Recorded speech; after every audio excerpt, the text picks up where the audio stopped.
Welcome back to اوصاف رمضان. خواتین و حضرات, ہم بات کر رہے تھے ایک جس طرح سے ستی صاحب بات کر رہے تھے ایک معتدل معاشرے کی. ڈاکٹر صاحب میں آپ ایک کمپیریزن کی بات کر رہے تھے کہ کس طرح سے اسلام ہمیں ایک مہینہ تمام تر درس بھی دیتا ہے, ہم خلوت میں بھی چلے جاتے ہیں, اعتکاف بھی بیٹھتے ہیں, فاسٹنگ بھی کرتے ہیں, اعمال بھی کرتے ہیں, لیکن ایک دم ہم سیلیبریشن کے موڈ میں چلے جاتے ہیں. آپ اس کا کمپیریزن کچھ کرسچینٹی کے ساتھ اسپیشلی کر رہے تھے جو کہ اس وقت پریویلنگ سب سے بڑا مذہب ہے, وہ آپ پلیز کنٹینیو کیجیے. بہت خوبصورت بات کی. ایک تو یہ بات ہے کہ اسلام باقی ادیان کی اجازت دیتا ہے. اس کو اگر یہاں سے شروع کیا جائے تھوڑا سا ایزی ہو جائے گا کہ لفظ روزہ جو ہے یہ بھی دیکھیں اسلامی تہذیب کا لفظ نہیں ہے, روزہ اور نماز دونوں. اسلام میں تو صوم اور صلات آیا ہے, لیکن اسلام کی وسعت ظرفی دیکھیے گا کہ یہ زرتشت مذہب کے دو الفاظ ہیں, پرشین لینگویج کے, نماز بھی اور روزہ بھی. لیکن یہاں پہ جب صوفیاء اکرام اسلام لے کے آئے تو دیکھیں ہمارے اسلام کی وسعت ظرفی دیکھیے کہ یہ لفظوں پہ نہیں جاتا, یہ اعمال پہ جاتا. انہوں نے کہا لفظ نہ تبدیل کرو, لفظ وہی رہیں, کیونکہ یہاں پرانے دور میں یعنی بہت پہلے سے زرتشت مذہب کے دور سے نماز اور روزہ یوز کیا جاتا, تو انہوں نے کہا نماز اور روزہ ہی رہے. اسلام نے یہ بھی قبول کر لیا, یہ ہماری وسعت ظرفی ہے. خوشیوں کو میں تدبیق کرتا ہوں کہ ہم کسی قوم کی خوشیوں پہ قدغن بھی نہیں لگاتے, ہر قوم کی خوشیاں اور ہم ان کا احترام کرتے ہیں, لیکن ہم کمپیریزن حقانیت کی بنیاد پہ کرتے ہیں کہ وہ معاشرہ جو ڈرنک ہو جاتا ہے پورا کے پورا, وہ جو سچویشن ہوتی ہے آپ میڈیا کے لوگ بہتر جانتے ہیں, اس کے بدلے میں اسلام زیادہ تر تیسری دنیا میں آ کے لوگ کہتے ہیں جی کہ اسلام جو ہے یہاں کے ان کی وہ تعلیمی پسماندگی ہوگی یا ترقی یافتہ ممالک میں اوورآل جہاں زیادہ مسلمان پائے جاتے ہیں, ایشیا ہو گیا یا عرب ہو گیا, عرب کے بادشاہوں کی وجہ سے ان کا کہتا ہے کہ ان کا سکوپ کم ہو گیا. لیکن اس پورے سیلیبریشن کو دیکھیے گا, دنیا کے چاروں بر اعظموں میں دیکھیے گا, عرب ہو, عجم ہو, یورپ ہو یا کسی اور جگہ پہ ہو, عید الفطر جہاں پہ بھی مسلمان منا رہے ہیں تو اس پورے معاشرے میں جنہوں نے روزے نہیں بھی رکھے نا, گناہ گار مسلمانوں نے بھی, وہ بھی تہذیب کے دائرے میں رہیں گے. یعنی عید الفطر میں یہ ایسا مقدس تہوار آتا ہے کہ انسانیت کا تہوار اس کے لیے ہے کہ اس میں دوسری قومیں دیکھتی ہیں, وہ فخر کرتی ہیں کہ یار جس نے پریکٹس نہیں بھی کی روزے کی, کوئی غلطیاں ہوگی لیکن وہ اس کی تعظیم ضرور کرتا نظر آتا ہے. تو یہ چیزیں اسلام کی حقانیت کی نظر آتی ہیں. اور پھر اللہ تبارک و تعالیٰ کی کچھ چیزیں قرآن میں اس نے کہا کہ یوم اذن تحدث اخبارہا, کہ قیامت کے دن یہ زمین خبریں دے گی, زبان تو بند ہو جائے گی, ہاتھ پر گوئیاں دیں گے, یہ نباتات جمادات بھی گوئیاں دیں گی. تو اللہ نے کیا حضور علیہ الصلوۃ والسلام کی زبانی فرمایا کہ عیدگاہ میں جاؤ تو جس راستے سے جاؤ دوسرے راستے سے واپس جاؤ, اور تکبیرات پڑھتے ہوئے اللہ اکبر لا الہ الا اللہ اللہ اکبر وللہ الحمد, دونوں عیدوں پہ اوپر. اب راستہ تبدیل کرنے کی کیا وجہ ہے کہ یہ درخت جو ہے نا یہ ویوز لیتے ہیں آپ سے, وہ خود بھی اللہ کا ذکر کرتے ہیں, وہ ہماری فیلنگز کو محسوس کرتے ہیں. اب تو جدید سائنس بھی اس بات پہ بڑی واضح پروف دے رہی ہے کہ یہ جتنی چیزیں ہیں یہ انسانیت سے لیتی ہیں, اثر لیتی بھی ہیں اور اثر دیتی بھی ہیں. تو فرمایا راستے تبدیل کرو کہ انسان تمہاری جو روحانی خوشیاں اس سے نباتات اور جمادات بھی استفادہ کریں. اس کی حکمتوں میں حکمت یہ تھی. اور دوسری حکمت جو انسانیت کے حوالے سے ایک حکمت تھی کہ فطرانہ, ایک تو زکوٰۃ جو فرض کر دے گی نا, تو فطرانے کے بارے میں کہا گیا کہ آپ کے روزے لٹکے رہیں گے جب تک آپ فطرانہ نہ دو گے. تو راستہ بدلنے کے حوالے سے میرا وجدان اس طرح جاتا ہے کہ ایک راستے سے آؤ, کچھ غریب ادھر نظر آئیں گے, راستہ تبدیل کرو, ہو سکتا ہے ادھر بھی کسی کا چولہا نہ جل رہا ہو عید کے دن, تو اس کو بھی دیکھتے ہوئے اسلام کی جو ملٹی ڈائمینشنل اس کی جتنی بھی باتیں, ہم سنت کو بیان کرنے سے پہلے زاویہ دیکھیں کہ اس کا فلسفہ کیا ہو سکتا ہے. یعنی اسلام نے کیوں کہا کہ راستے تبدیل کرو, کیوں کہا کہ گراؤنڈ میں جا کے پڑھو. وہ یہ عبادت مسجد میں بھی تو ہو سکتی تھی, اپنی آپ کے محلے کی بھی.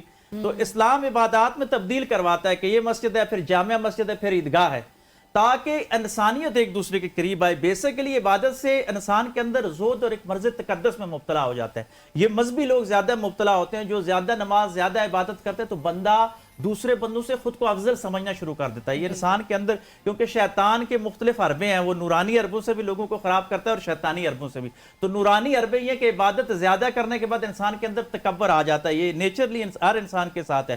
لیکن اس کی جو علاج کے لیے عید الفطر کا یہ ایک پریکٹس بنائی گی کہ آپ نے وہاں یہ نہیں بتانا کسی کو کہ میں نے زیادہ نمازیں پڑھی ہیں, تو نے اعتکاف کیا. فرمایا انسانیت کا تہوار بنا دو, گل مل جاؤ, خوشیاں مناؤ اور اللہ کا شکر ادا کرو. لیکن اس کے ساتھ ساتھ دوسری طرف یہ ہے, یہ آپ کے احتساب کا بھی دن ہے عید الفطر, کہ حضرت عمر رضی اللہ تعالیٰ فرماتے ہیں کہ عید کی خوشی وہ منائے جس نے روزے اپنے احتساب کے ساتھ رکھے ہوں.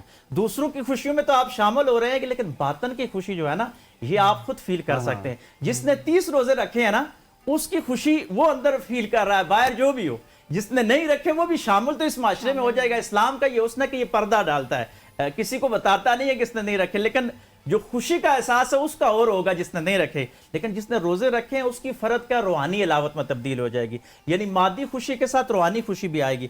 اور آپ دیکھیں ایک اور بات بڑی صوفیاء فرماتے ہیں کہ مشکل وقت بڑے گزارتے تو چھوٹے عید مناتے ہیں. ایک مقولہ ہے کہ بڑے روزے رکھتے تو چھوٹے عید مناتے ہیں.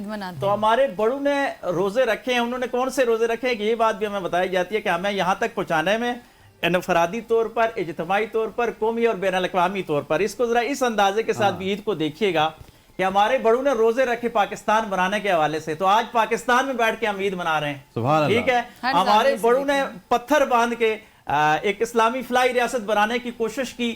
آج جب دنیا چاروں طرف سے خوف کے گھیرے میں اور ہم خوشیوں سے عید منا رہے ہیں کیونکہ ہمارے بڑوں نے وہ روزے رکھے جو اپنے پیٹ کا حصہ کاٹ کے ہماری دفاع میں لگایا, ہماری اکانومی میں لگایا. تو اس عید کو اس زاویے کے ساتھ بھی دیکھیے گا, یعنی کوئی بھی تہوار ہے وہ محدود سے محدود بھی ہو جاتا ہے ذات میں, اور اسلام کے ہر تہوار کو جتنا کھولتے جاؤ تو پوری انسانیت کو گھیرے میں لے آتا ہے. تو معلوم یہ ہوا کہ جو تنگی ہے یا ڈسپلن قائم کرنے کے لیے کچھ تنگیاں کسی بھی جگہ آپ پہ لگائی جاتی ہیں تو وہ بیسیکلی آپ کی ذاتی طور پر بھی, قومی اور بین الاقوامی طور پر بھی آپ کو بہت بڑا سکوپ دیتی ہوئی نظر آتی ہیں, اور روزہ اجتماعی طور پر یہ اثرات ڈالتا ہے. اور دوسرا ایک سائنسی پوائنٹ آف ویو ہے کہ ایک چیز ہماری زبان سے جو بات نکلتی ہے نا یہ ختم نہیں ہوتی. اسلام نے تو 14 صدیاں پہلے بتا دیا تھا نا, سائنس آپ پہنچیے کہ یہ فضا میں تحلیل ہو جاتی ہے. ہم جو بات بھی کہتے ہیں تو اس فضا میں ہے, ٹھیک ہے, اور یہ فضا میں اثرات چھوڑتے ہیں. ایک ٹرم ہے پی ایچ ڈی میں میرا تھیسس تھا تصوف کے اوپر, تو میں نے اس پہ ریسرچ کی کہ ایک فضائی آلودگی ہوتی ہے, ایک روحانی آلودگی ہوتی ہے.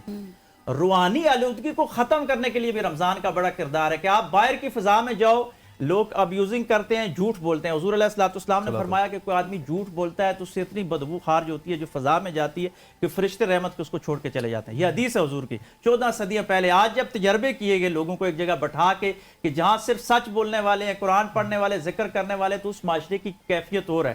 آپ اس کو تجربہ کر کے میں ناظرین کو کہتا ہوں کہ ہر آدمی دیکھے کہ آپ شدید ڈپریشن اور انزائٹی کا مریض ہو, اس کو آپ مسجد سے باہر رکھیں, اس کو بتائیں کچھ بھی نہ, مسجد سے اندر آئے تو اس کی فیلنگز کا اندازہ لگائیں ود ان سیکنڈز.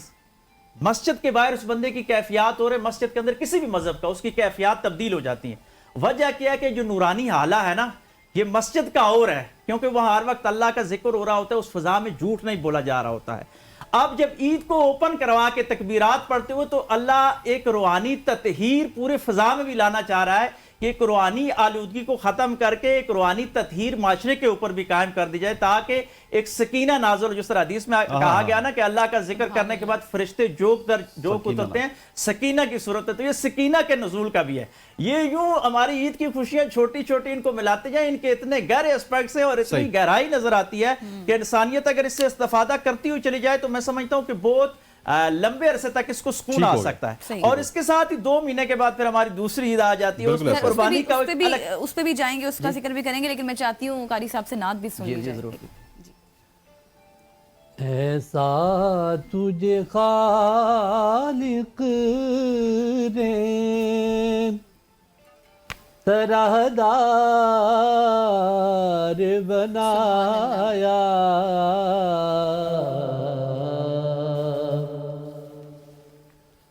یوسف کو تیرا طالب دیدار بنایا,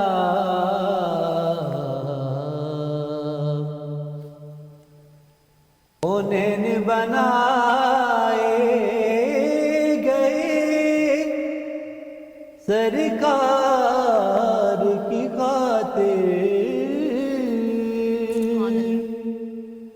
کونین بنائے گئے سرکار کی خاطر,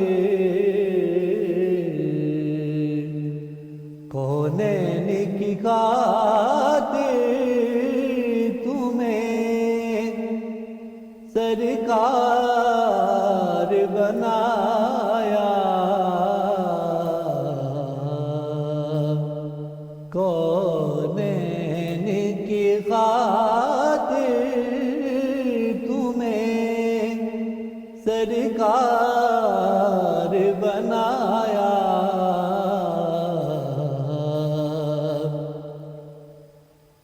بے یار مددگار جنہیں کوئی نہ پوچھے,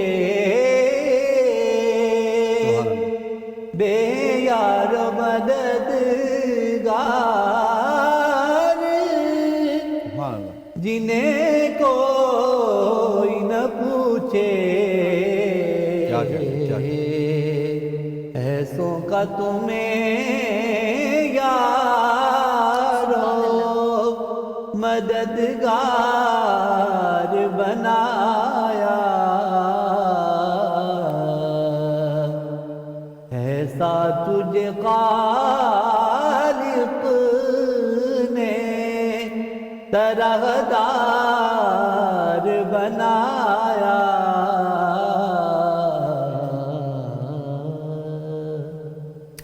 کمال کمال است کمال است. حضرت جس کا ذکر آپ کر رہے تھے وہ تو عیدوں کا ذکر ہو گیا, سیلیبریشنز کا ذکر ہو گیا. کتنا ٹائم باقی ہے جی؟ تمام تر ذکر ہو گیا.